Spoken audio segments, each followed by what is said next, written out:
Hello everyone, welcome back to another video and welcome to the third installment of me trying to fix the Mac Pro. So in the last video, actually in the first video, we tried to boot into Apple Hardware Test and that didn't work. So in the second video we actually got that working, and as you saw, Apple Hardware Test basically reported no significant issues. The video card wasn't recognized, but that's insignificant in this case. So what we're going to be doing today is testing three more small things. The first thing I'm going to do is drop the RAM down to its stock configuration, or what the Mac Pro came with. And I mean, that's probably not going to do anything. Doesn't seem like a RAM related issue whatsoever to me. The second thing we're going to be doing is trying Apple Hardware Test for the 5.1 Mac Pro, because if you remember, this machine is a 2009 4.1 and we used the 4.1 firmware or hardware test in the last video. But I flashed it to 5.1 firmware, so I'm wondering if maybe the 5.1 hardware test is going to report different results. And then the last thing I'm going to try is replacing the clock battery, and that's pretty self-explanatory. So before we start, actually, I have a 5.1 hardware test going onto the camera again. I'm gonna start doing that in a sec, actually. I'm really sorry about that noise. It was truly awful, but I'm gonna move this back here and slide the Mac Pro. Sorry for cutting across the shot there. Should probably unscrew these and undo all this because that's unnecessary, for now at least. And I'm also going to unplug the machine. It is plugged in. And the fridge just turned on. So, which, speaking of the fridge, you'll notice we're in a weird location right now. Sorry about bumping a tripod. We are in my basement kitchen. So, my room's really hot and the lighting's bad up there because it's dark right now outside. So, I moved down here. So I'm gonna move the tripod, and this is like really unprofessional quality right now. But we're gonna point the camera there. And I'm going to set the processor tray right down here. So the way we have this set up is we have four of these OWC DIMMs in here, and then those are all, that's a 4x4 kit for 16 gigs, and then we have two other 4 gig modules in there that came from the Mac Pro server. So 4 times 6, 24 gigs of RAM in here. Eventually, when I get more DDR3, I'm going to put 32 in here. I believe this machine can go up to 128, don't quote me on that though. And I have no plans in the near future, at least, to do that. I would have bragging rights though, so that's good. And I will slide the processor tray back in and reposition the camera so you guys can actually see what's going on.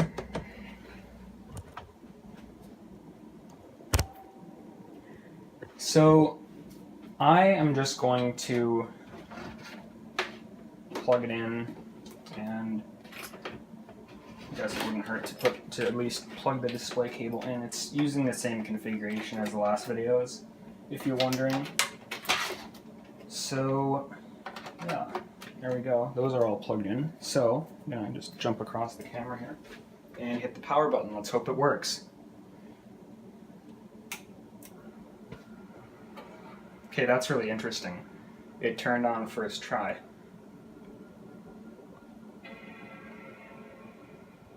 Display comes up.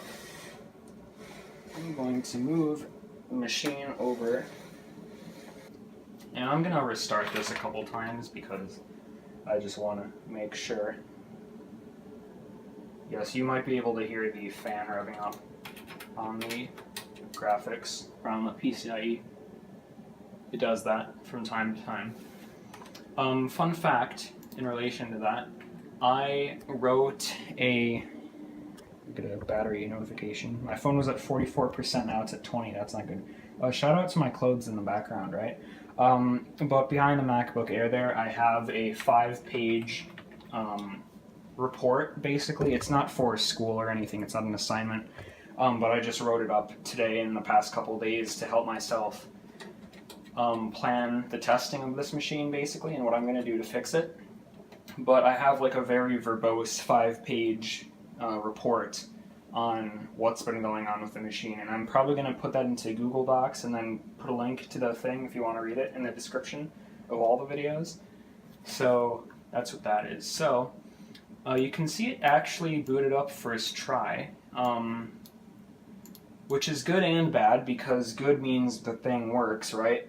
And then bad means I can only run 16 gigs of RAM in it right now because I don't have a matching set. So you can see specs there. 10.13 beta rockin'. But I've actually had no problems with 10.13 on this computer. My boss has nothing but problems with 10.13 beta on his MacBook Pro. He has the new MacBook Pro with the Touch Bar 15-inch spec'd out completely. He has like tons of problems with it, and I am not getting connection to my server because I am not connected to the internet, and I'm like on the diagonal opposite side of the house. So yeah, that's interesting that it works first try. I'm fine with running this thing at 16 gigs of RAM for now, but that means I'm probably going to upgrade to 32 in the future by the same OWC memory. So I'm going to shut this down, and we are going to continue. In fact, another thing I want to do is plug my phone in, and I'm going to plug it into the MacBook Air. That machine has been nothing but almost 100% flawless. I did have an issue with it today when I tried to turn it on. The keyboard and mouse and presumably other USB wouldn't come up, and the keyboard didn't work, so I just had to hard shut down it and restart, fixed it. So I'm going to mute that as well so it doesn't start playing my music from my phone, because I don't want that to happen. So I'm going to unplug the Mac Pro again, and hit the power button a couple times, drain it completely, and basically wait a sec. I think half a minute or a quarter minute does the SMC reset, so I presume that's just draining all the power. So yeah, I need to clean this machine. It's getting a little dusty, and the drive bays are, well, everything in it is brushed aluminum, so it's stained with fingerprints, and it drives me crazy. I don't really like that.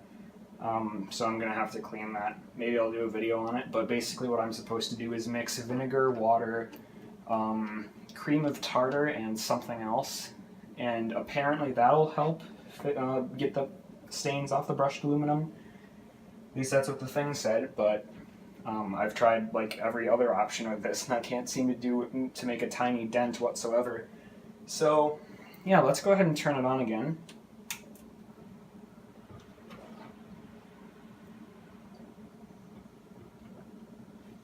You guys can hear that, I hope.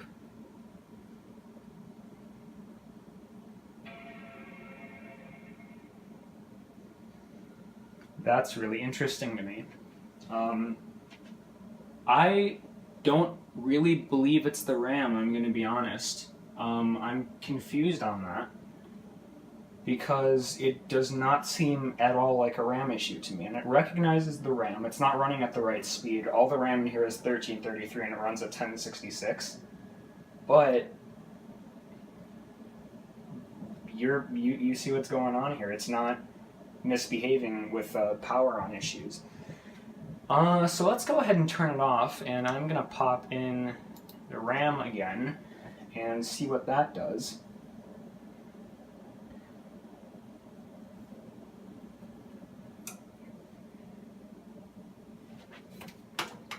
Unplug. It's really interesting to me. If it's the RAM, I am going to kind of be a little bit angry.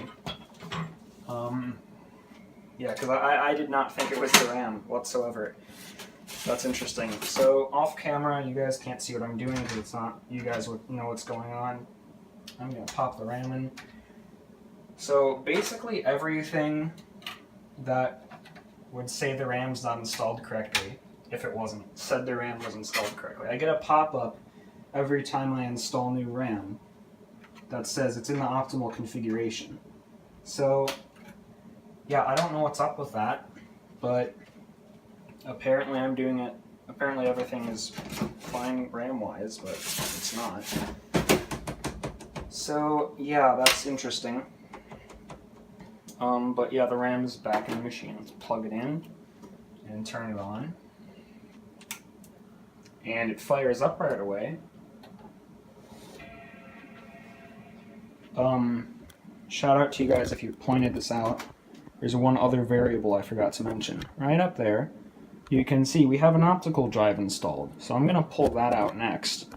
See if that did anything. My tripod thing is all messed up.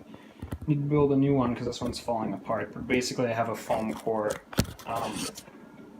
thing here that holds my phone. I use an iPhone 6 as my camera. So yeah, it boots with 24 gigs of RAM. So maybe it wasn't the RAM like I thought. Or, well, I say that as in, like I thought it wasn't the RAM. So, go ahead and pop it open and unplug. This poor machine's going through power cycling. At least it's not a fuse tripping the power. At least it has time to shut down properly before I pull power. So, optical drive is stuck. There we go.